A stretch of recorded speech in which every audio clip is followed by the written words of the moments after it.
tu voz y abre nuestro corazón para que te acojamos, así como María te recibió en su corazón antes de concebirte en su vientre. Que nosotros también te concibamos en el corazón, para que en esta Navidad también te concibamos en nuestra iglesia, en nuestra comunidad. Gloria al Padre, y al Hijo, y al Espíritu Santo, ahora y siempre, por los siglos de los siglos. Amén. Pueden acomodarse un momento, venga.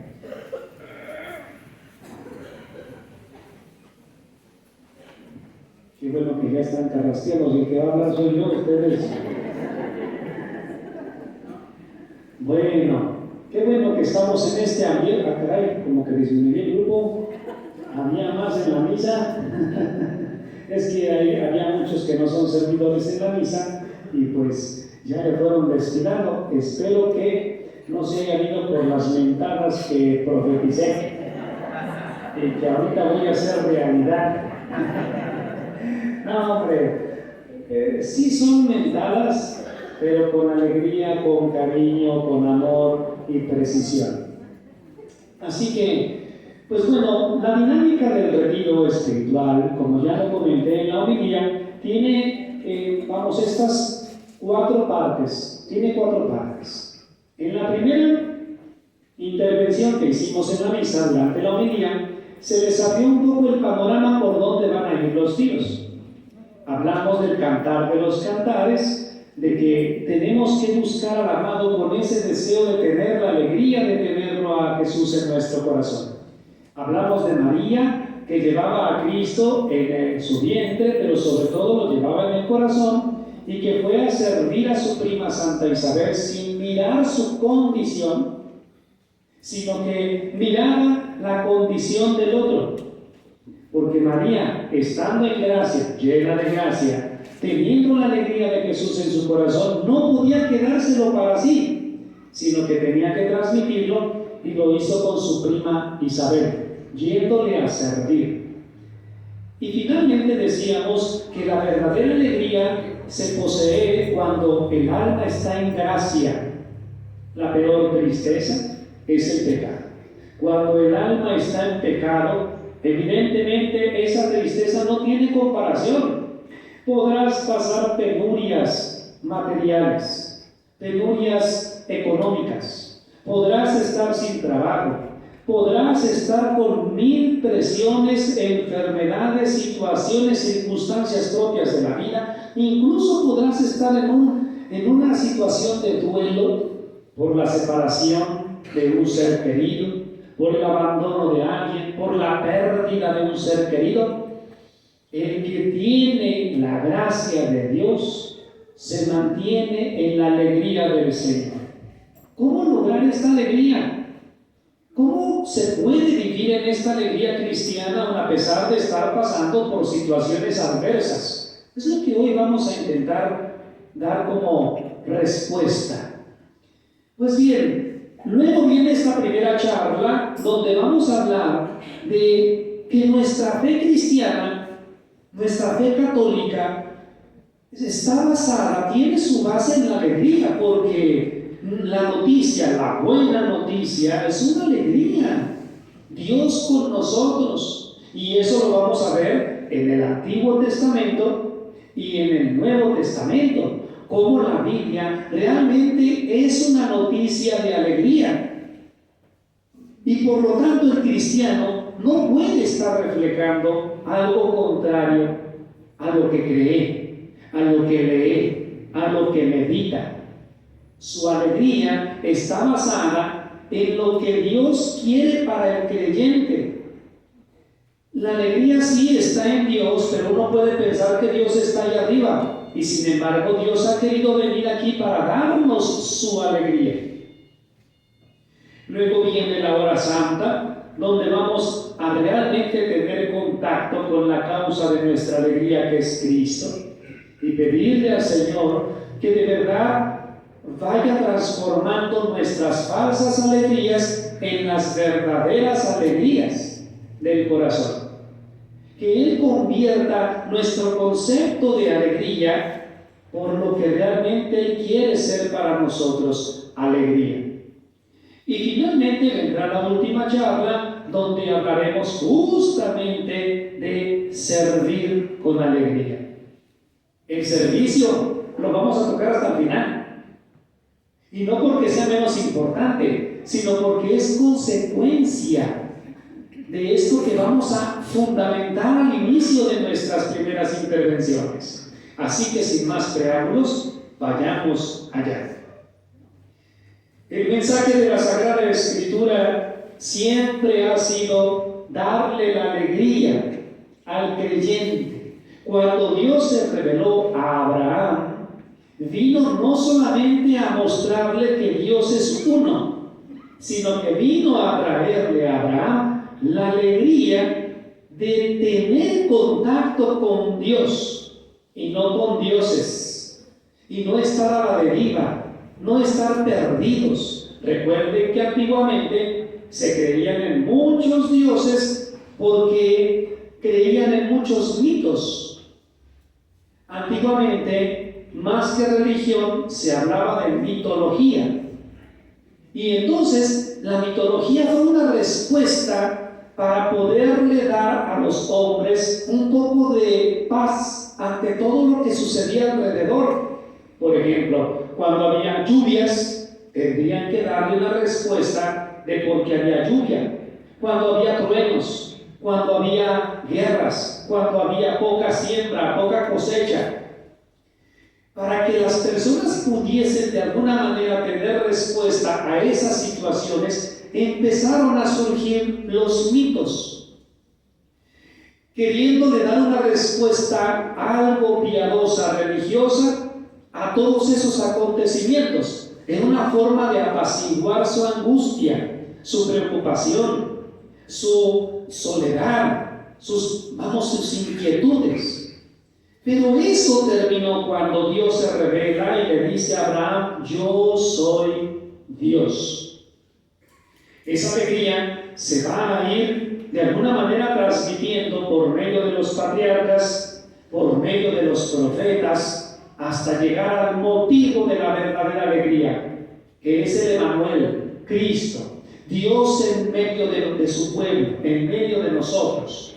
Por lo tanto, esa alegría que fue anunciada y que solamente experimentaban de manera, vamos a llamarla así, presencial, oculta, porque no podían ver a Dios, pero sabían que estaba allí. Esa alegría se va a desbordar totalmente en la persona de Cristo, que va a ser un Dios que se va a revelar, que se va a dejar tocar, que se va a escuchar claramente, que nos va a marcar el camino de la auténtica alegría. Este es un poquito el resumen o síntesis tanto del Antiguo Testamento como del Nuevo Testamento, pero vayamos ya un poquito más a fondo. Toda la Sagrada Escritura, si ustedes van a la Sagrada Escritura, está permeada de este término, la alegría, el gozo, exaltación, exultación, la dicha. El Antiguo Testamento está plagado de este término de la alegría. Fíjense, hay muchos cristianos que piensan que el Antiguo Testamento es un Dios castigador, punidor, un Dios vengativo, un Dios que, pues, de alguna manera quiere ser amado a fuerzas.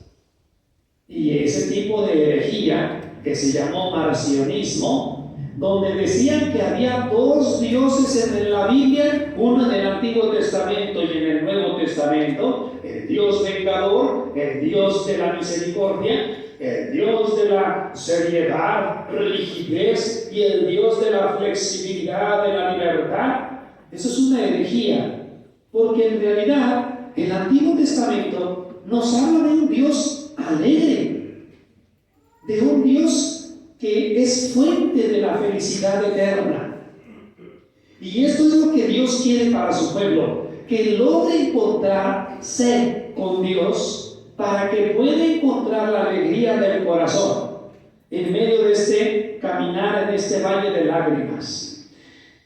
Quiero resaltar, claro, no me va a dar tiempo de nombrar todas las citas del Antiguo Testamento donde habla de la alegría, pero a modo de por ejemplo, en Nehemías: no estéis tristes, pues la alegría de Dios es vuestra fortaleza. Nehemías 8:10. Tobías 13:14. Dichosos los que se alegren en tu paz. El salmo que debería de ser el himno de todo coro, de todo ministerio.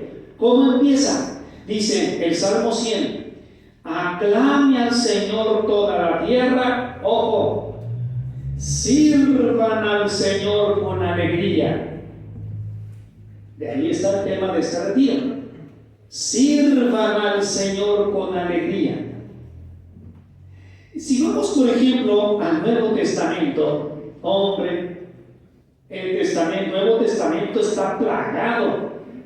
Cuando Jesucristo nuestro Señor nos habla justamente de que su alegría sea nuestra alegría, de que nuestra alegría será plena, de que Él quiere realmente la unión con sus creyentes para darles la alegría. Vayamos, por ejemplo, a Filipenses 4:4, que es el himno que cantamos en el domingo pasado, Domingo de la Alegría. Estén siempre alegres en el Señor. Se los repito, estén alegres. Si vamos a Santiago: ¿sufre alguno de entre ustedes? Que ore. ¿Está alguno alegre? Que cante salmos. Si vamos más adelante, Juan 16, 20, 22, ¿qué dicen? Ustedes llorarán y se lamentarán y el mundo se alegrará. Estarán ustedes tristes, pero su tristeza se convertirá en gozo. Fíjate cómo el que tiene a Dios, Dios le convierte sus tristezas, angustias en gozo, en alegría, en dicha, en felicidad. Bueno, ¿y a dónde quiero llegar con todo esto? Que la alegría del cristiano, pues, tiene prácticamente su base en lo que cree, en quien cree, en Dios. Si el cristiano está vacío de Dios, está vacío de la alegría. Si el cristiano no está en gracia, que es la auténtica presencia de Dios en su alma, no puede haber alegría. Y por lo tanto tampoco habrá servicio de alegría en el Señor. Estas son las premisas que de alguna manera nos van a mover en esto que nos queda de esta primera charla. Creo que a mi modo de ver podemos sacar dos frases, una del Antiguo Testamento y otra del Nuevo Testamento, que pudieran resumir esto que estamos hablando. Primero, lo que dijimos hoy del Salmo 100: sirvan al Señor con alegría, y la de San Pablo a los Filipenses: os lo repito, estén siempre alegres en el Señor. Si quisiéramos resumir la Sagrada Escritura en dos frases, serían estas dos: sirvan al Señor con alegría y estén siempre alegres en el Señor. Estas dos frases son las que nos tienen que de alguna manera ayudar a agarrarnos para caminar en este retiro espiritual. Vayamos un poquito al tema que hoy nos trae. La alegría en la Sagrada Escritura tiene que ser la alegría del cristiano en el corazón. Ojalá que tenga buena memoria, porque veo que sí tiene muy buena memoria. No los voy a escribir mucho, pero bueno. Dice por ahí un proverbio que es mucho más valiosa la tinta china que la mejor memoria. Con esto diciendo que la tinta china pues es la más común, la más corriente, por así decirlo, y donde hay en todas partes. Si tú vas a ir a la tienda, en todas partes, made in China. Entonces, pues algunos ni made in China, ¿verdad? Made in México, por eso viva México. Nadie escribe aquí, ¿verdad? Pero bueno, Dios les bendiga y les dé buena memoria, esperemos que sí. Bueno, vayamos un poquito a la primera comunidad cristiana, a los Hechos de los Apóstoles. Si vamos a los Hechos de los Apóstoles, en el capítulo 2, algunos siempre les llaman en el retiro, ¿verdad? Suelten el chamuco, porque si no, la alegría se les va a ir, Justo los que más necesitan de alegría son los que van a ser tentados. Muy bien. Hechos 2:46. Hechos 2:40. Siempre a los retiros vénganse con su Biblia, para que la vengan a subrayar, a pintar, pero en el buen sentido. Hechos 2:46. Dice: los discípulos asistían con perseverancia a la enseñanza de los apóstoles. Tenían sus bienes en común, participaban en la fracción del pan y en las oraciones. Y continúa diciendo: un gran respeto se había apoderado de todos, porque los apóstoles realizaban muchos prodigios y señales maravillosas. Y aquí viene lo que quiero resaltar. Todos los creyentes vivían unidos y tenían los bienes en común. Vendían sus bienes y posesiones y distribuían el dinero entre ellos según las necesidades de cada uno. Muy unidos todos los días frecuentaban el templo y partían el pan en las casas, participando en las comidas con alegría y sencillez de corazón. Alababan a Dios y gozaban de la simpatía de todo el pueblo. Cada día el Señor incorporaba a la comunidad a los que se salvaban. Fíjate cómo vivían los primeros creyentes. En los tiempos de los primeros cristianos había una característica que llamaba poderosamente la atención de todos: la alegría. Esto era lo que llamaba la atención. ¿Y por qué mucha gente se juntaba a ellos? Porque los veían alegres, contentos, felices, plenos. No los veían ásperos, no los veían rudos, hirientes, no los veían controladores, poseedores de algo que no era de ellos, no los veían rígidos, cuadrados, con miramientos, no los veían con envidias de si yo sé más que tú, de si yo tengo más tiempo que tú, de si yo hago milagros más que tú, de si yo tengo carismas más que tú, de si yo conocí a Jesús en persona, tú no. Yo caminé con el Maestro y te puedo decir lo que dijo, tú no. No había ese tipo de rencillas, divisiones, diferencias, etc. ¿Por qué? ¿Qué cosa es lo que realmente unía a estos hombres y mujeres de las primeras comunidades? ¿Por qué estaban tan felices? ¿Por qué estaban tan contentos? Porque tenían una certeza, una convicción. Jesús estaba en medio de ellos, vivo. No creían en un Cristo solamente muerto en la cruz. No creían solamente en un Cristo maestro de enseñanzas. Creían en un Cristo resucitado. Y ese era el motivo de su alegría, que Cristo estaba en medio de ellos. Y no solo en medio, sino dentro de ellos. Aquí decía que oraban. El servidor que no ora, que no hace oración continua, que no le dedica tiempos al Señor, que no se pasa ratos ante la Eucaristía, es evidente que su servicio va a terminar siendo una función, va a terminar siendo una obligación, pero no una consecuencia del amor.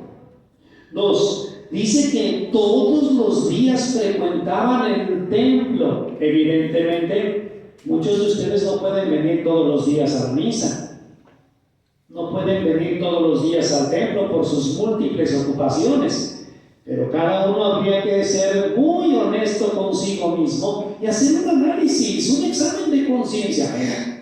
Realmente no tengo tiempo para estar con Dios. Aunque sea un ratito durante el día, donde quiera que me encuentre. Yo no te estoy pidiendo que estés en este templo haciendo tu oración. No. Puedes estarlo haciendo en un templo por donde pasas, por donde está tu trabajo, cerca de tu casa, en la capilla a la cual perteneces, etcétera, etcétera.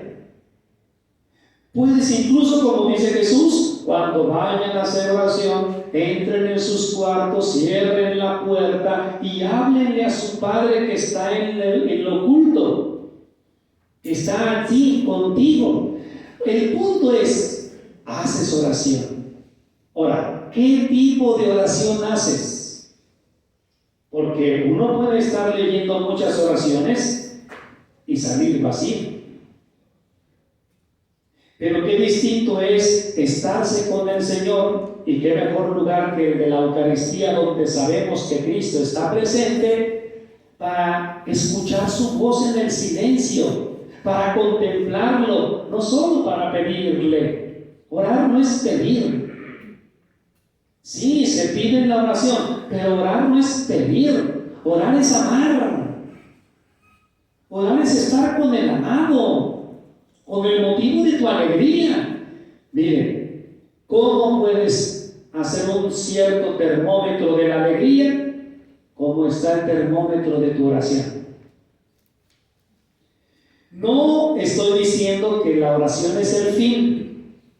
No, la oración no es el fin, la oración es un medio. ¿Cuál es el fin? La unión con Dios. Y en la medida en que tengas esta unión con Dios, en esa medida se va a desbordar la alegría en ti. Y entonces te van a salir todas estas características que tenían los primeros cristianos. ¿Cuáles? Las que nos dijeron aquí: perseverancia en la oración, en la enseñanza de los apóstoles. Compartían sus bienes, la generosidad, fíjate, perseverancia. Generosidad, participaban en la fracción del pan, lo que hoy llamamos misa.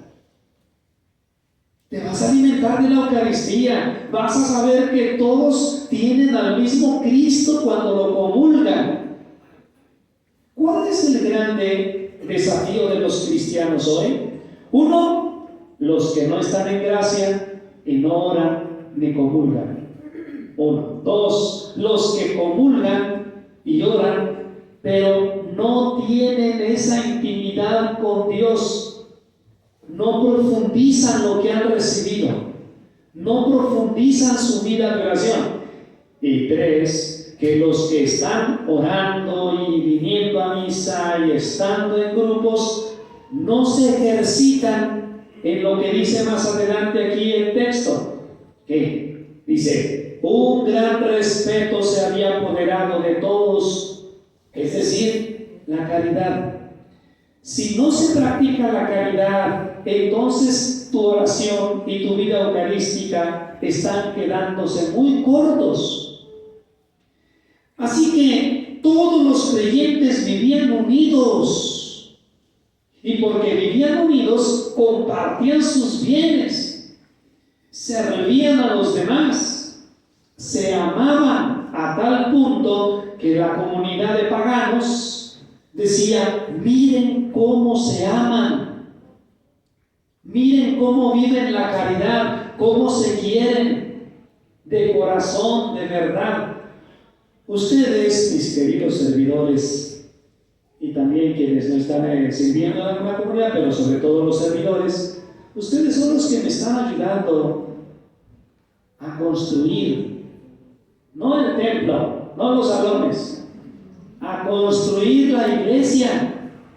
Ustedes son los que me están ayudando como mano derecha a transmitir el evangelio auténtico de Cristo. Pero qué difícil es cuando no se transmite el evangelio de Jesús, sino otros evangelios distintos al de Jesús. Por ejemplo, está el evangelio del pietismo. ¿Cuál es ese evangelio? El típico cristiano que hace sus oraciones, sus devociones y tal, pero no vive la caridad. Ese es el evangelio pietista.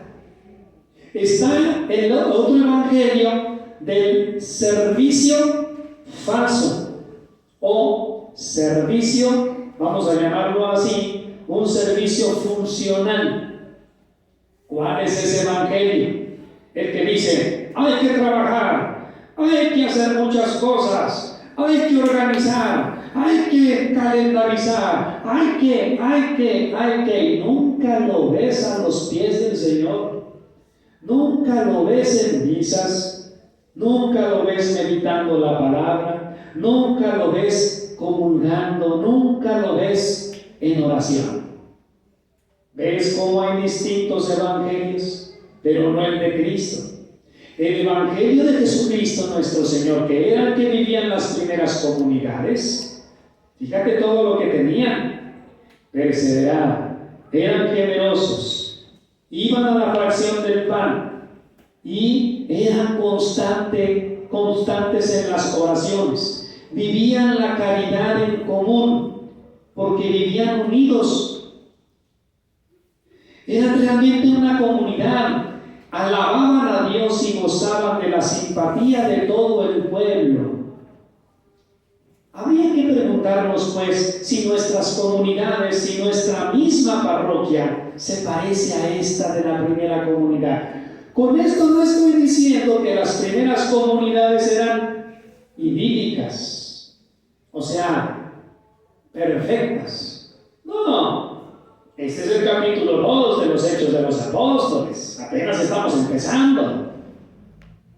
Pero si, por ejemplo, vamos más adelante, en el capítulo, por ejemplo, 4 o capítulo 5, ya empezaron a tener problemas. Ya empezaron a tener problemas respecto a los bienes que empezaban a envidiarse. En el capítulo 5, por ejemplo, ¿se acuerdan ustedes de aquel episodio donde, por ejemplo, se le acercan a los apóstoles ciertas personas que supuestamente habían vendido todos sus bienes, pero se habían guardado algo? Y entonces llegaron con Pedro y le dijeron: aquí te entrego lo que es nuestro, ¿verdad? Y entonces Pedro les dice: ¿vendieron ustedes todo y lo están dando todo? Y entonces Pedro le dijo: ¿por qué se pusieron de acuerdo para poner a prueba el Espíritu del Señor? Mira, ya están junto a la puerta los pies de los que acaban de sepultar a tu esposo, que fue un mentiroso. Ellos también te llevarán a ti. Y en efecto murió también esta mujer por mentirosa, por envidiosa, por encajosa. Fíjate cómo también nos puede pasar a nosotros lo mismo. Es decir, nosotros nunca vamos a ser una comunidad perfecta. Tu coro, tu grupo, tu comunidad, tu movimiento no van a ser perfectos. Si quisiste venir a la iglesia para encontrar una comunidad perfecta al estilo de los Hechos de los Apóstoles, pues sí, ok, pero no solamente te quedes con lo bonito de la primera comunidad, también tienes que aceptar que la primera comunidad tenían defectos, tenían problemas, tenían envidias también, había pleitos, empezó a haber herejías, empezaron a desprestigiar a los apóstoles. Hubo quienes, por ejemplo, no acataban la autoridad de los apóstoles y querían hacerlo todo a su manera. Y entonces, ¿dónde quedó aquella alegría de los primeros capítulos de los Hechos de los Apóstoles? Pues quedó en aquellos que oraban, que iban a la fracción del pan, que se imbuían de la enseñanza de los apóstoles, que vivían la caridad. Entonces aquí ya vienen las preguntas que nos van a llevar a hacer un poquito de oración. Algunos ya entraron en oración, pero mística, ya están bien entrados en el quinto sueño con San Pablo. Ya los perdimos. ¡Qué bueno! Pues ese es el fin, ¿no? Que se unan a Dios. Que lleguen a ese éxtasis, con tal de que no se me levanten porque se llevan el pecho. Entonces, ahí les encargo. Espero que hayan tomado su café de olla y que se hayan alimentado. Bueno, si algunos sí se alimentaron muy bien porque están haciendo la digestión. Pero pues sí, es que ya llegó Morfeo. Morfeo era ese dios mitológico que les daba sueño, Morfeo. Entonces algunos ya se dejaron llevar por Morfeo. Bueno, otros por Mafeo, Morfeos. Pero bueno, entonces volviendo atrás, vamos a hacer ahorita una especie de pequeño examen de conciencia, después del cual voy a dejar un ratito de silencio para que te analices tú solito delante de Dios, porque el retiro no es mi predicación. Ya sépanlo de antemano, porque por ahí alguno pudo haber venido. Es que el Padre nos va a hacer reír, es que el Padre nos va a dar con todo, es que el Padre nos va a entretener. Espérate. No, o sea, no, el retiro no depende del padrecito, de la predicación. El fin del retiro es lo que Dios te dice a ti. Es lo que Dios te dice a ti. Y por lo tanto, lo más importante del retiro, y quítense ese error de que dependa del Padre, el fin del retiro es lo que Dios y tú. Yo solamente soy un facilitador, no del sueño. Soy un facilitador del mensaje de Dios para tu alma. Pero eres tú el que tiene que encontrarse con Él y hacer este examen de conciencia y ver qué cosa es lo que Dios a mí, no a los demás. Porque hay algunos que han venido y siempre, ahí te hablan, para que lo pongas en práctica cuando estemos en la capilla, ahí te encargo. Y prácticamente como si algunos estuvieran agarrando aquí argumentos de lo que le van a decir en la próxima reunión a su equipo, a su comunidad, a sus servidores. No, espérate, no te me vayas tan lejos. El retiro es lo que Dios te quiere decir a ti, que eres servidor ya hace años, hace tiempo, o que apenas acabas de comenzar, que estás aquí presente o que me estás escuchando en las redes sociales. Ese es el fin del retiro. De hecho, tampoco voy a caer en el extremo, ¿no? Hay un padrecito que pues se ve que tomó al pie de la letra esto que estoy diciendo y llegaba al momento de la homilía, se quedaba mirando, pueden sentarse, se sentaba la gente, los miraba. Dios los ama. Creo en un solo Dios. ¿Por qué empezaste? Pues tampoco voy a hacer eso con ustedes. De llegarles aquí, sirvan con alegría, ahí nos vemos, hombre, tampoco, sino que más bien nosotros somos facilitadores para que tú te encuentres con Dios y te hagas las preguntas al corazón, no a la cabeza. ¿Y cómo se hace eso, Padre? ¿Cómo se hacen las preguntas al corazón y no a la cabeza? Es que no se trata de que entiendas, se trata de que tú mismo veas si lo estás viviendo de corazón o no. Y si Dios te lo está pidiendo que lo hagas, rompe tus mentalidades que tienes, rompe tus pequeñeces, tus pequeños pensamientos respecto al servicio. Entonces, vayamos al punto del examen de conciencia que hay que hacerse. Volvemos a Hechos 2. Todo lo estoy basando en la palabra de Dios, no vayan a pensar que yo me lo estoy inventando. Entonces, primera pregunta, resumiendo la primera meditación de la homilía y resumiendo esta meditación, primera charla. Primero, ¿estás en gracia? Es decir, ¿estás con los sacramentos al día? Ahora, no solamente es estar en gracia, estás creciendo en gracia. ¿Y qué significa crecer en gracia? Crecer en gracia, según los padres de la iglesia, nos marcan dos medios para crecer en la gracia. Primero, oras. Tienes tus ratos de intimidad con Dios. Tienes tus ratos a solas con Dios. Tienes tus ratos a solas con la palabra de Dios. Todas estas son las preguntas que hay que hacerse en el momento en que les voy a dejar ahorita de oración personal. ¿Y cuál es el otro punto para crecer en la gracia? Si por un lado está la oración, claro está la vida de sacramentos, uno puede estar confesado, pero no se trata de estar confesado, no se trata de recibir la Eucaristía. Yo estoy en gracia, pues no se te ve. ¿Por qué? Pues porque no estás creciendo en gracia. Entonces, el primer medio para crecer en la gracia, además de estar en gracia con los sacramentos, es la oración.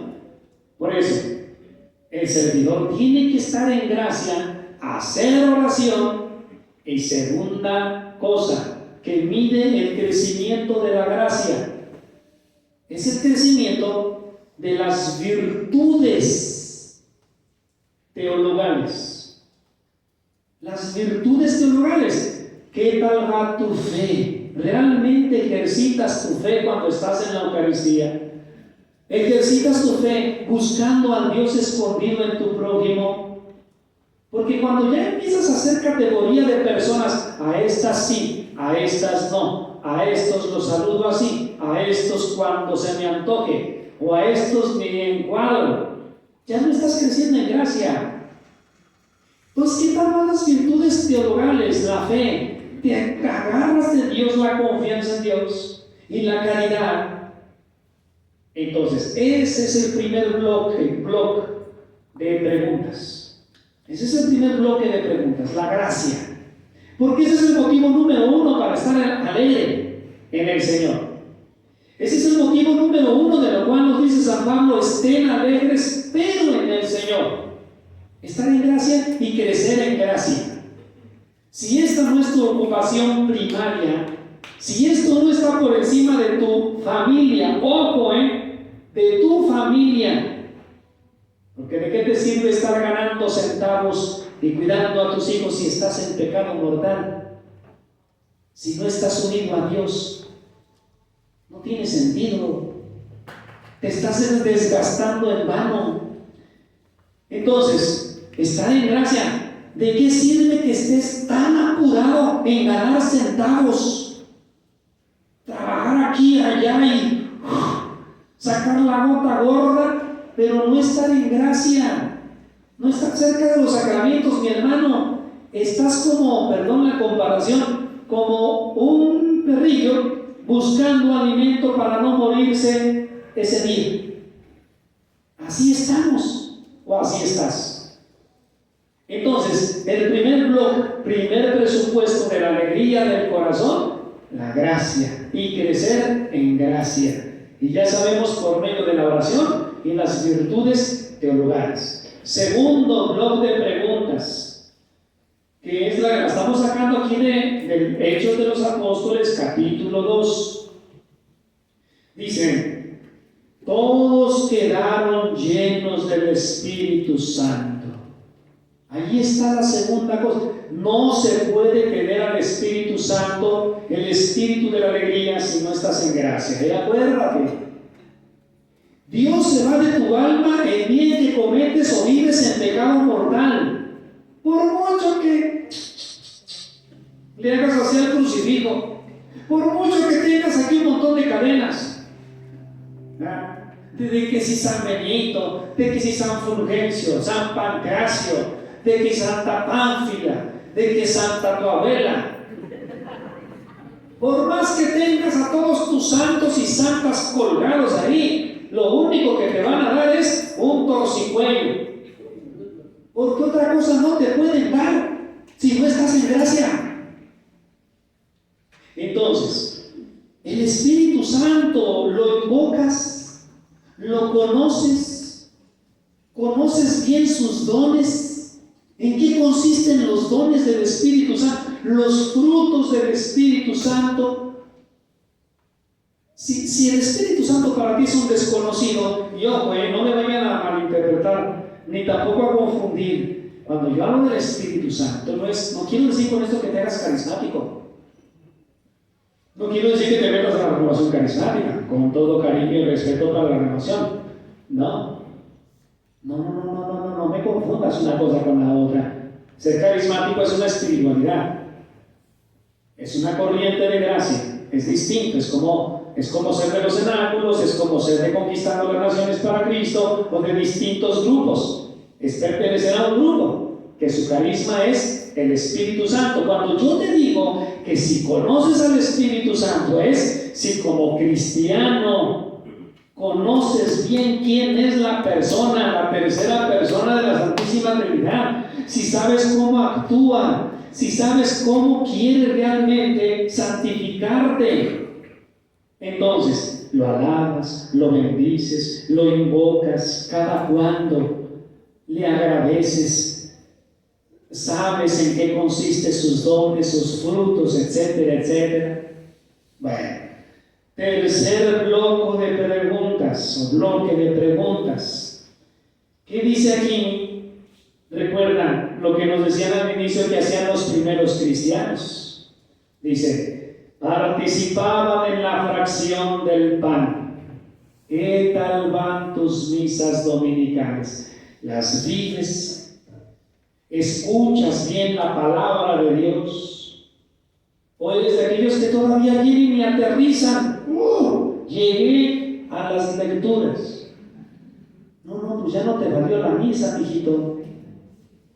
¿Cómo?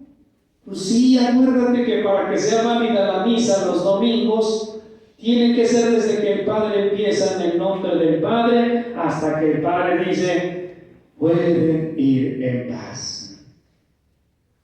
Cuando es misa de precepto, o sea, dominical, o los días obligatorios de precepto, los 4 días del año, 1 de enero, el jueves de Corpus Christi, la Virgen de Guadalupe y la Navidad. Entonces, ¿qué tal va tu vivencia de la misa? Te unes al sacerdote. Cuando el Padre dice, pidamos perdón por nuestros pecados, analizas bien tus pequeñas faltitas, tus impaciencias, maldiciones, tus enojos, tus faltas de caridad leves. Le pides perdón a Dios, vives la liturgia de la palabra, la escuchas, la meditas, la saboreas, la aplicas a tu vida, vives el momento de la Eucaristía como lo más sagrado, le das gracias a Dios después de recibir la comunión, o pues por estar tan ocupado en tu servicio, se te olvida que tienes a Jesús dentro, ni hablas con Él por andar sirviendo. Ese es un grande peligro. Por ejemplo, es lo que yo les digo a los monaguillos. Es un gran peligro que los monaguillos se dediquen solo a servir y no se les enseñe a amar, a orar.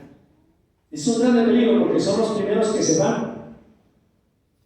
¿Por qué? Pues porque los pequeñitos, si no se les enseñó a enamorarse de Jesucristo, estás perdiendo tiempo. Te van a servir por un rato y luego fuga. Pues lo mismo le puede pasar al servidor, que va a la misa, recibe la Eucaristía, pero por estar allí en el servicio, lo que sea, se les olvida de hablar con aquel que tienen en su corazón. Después dice que los creyentes vivían unidos. ¿Qué tal va tu caridad con los demás? ¿Qué tal va el amar a todos como son, el comprenderlos, escucharlos, en salirles a leer? ¿Conoces a todos los miembros de tu grupo, de tu comunidad, de tu pastoral? ¿Conoces su familia, su historia, sus dificultades? ¿Los conoces bien? ¿O son unos extraños viviendo en común? Sí, porque a veces exigimos que los demás se pongan las pilas y ni siquiera sabes cuál es la situación en la que viven tus hermanos. Esa es una grande falla. Y luego termina diciendo yo también, Dice, además de ser generosos, de compartir el pan, etcétera, etcétera, vivían con gran sencillez de corazón. Sencillez de corazón. ¿Qué significa esto? Desconfías de todo mundo, ves siempre los defectos de los demás, eres el punto de referencia. Todo lo que sucede alrededor de ti lo ves siempre en torno a ti. Es que me hicieron, es que no me hicieron, no me tomaron en cuenta, es que no me dijeron, es que por qué así lo hacen, por qué no, etcétera, etcétera. Tú eres el punto de referencia. Tienes esa enfermedad del narcisismo espiritual, donde tú eres el centro de atención. Quieres controlar todo y a todos. Es allí donde tienes que trabajarte, es allí. Pues bueno, yo les dejo con estas breves y sencillas reflexiones. Tenemos 15 minutos ahorita para que ustedes tengan este tiempo de examen personal, de diálogo personal con Jesús, o también para que tomen aire, para que tomen agua, tomen café, etcétera, etcétera. Tienen este tiempo de tiempo, se llama tiempo libre. Tiempo libre, ¿qué significa eso? Un rato para pensar, reflexionar, analizar e ir sacando tus conclusiones delante de Jesús. Nos vemos entonces en la próxima hora santa, cuando escuchen por ahí los cantos en 15 minutos.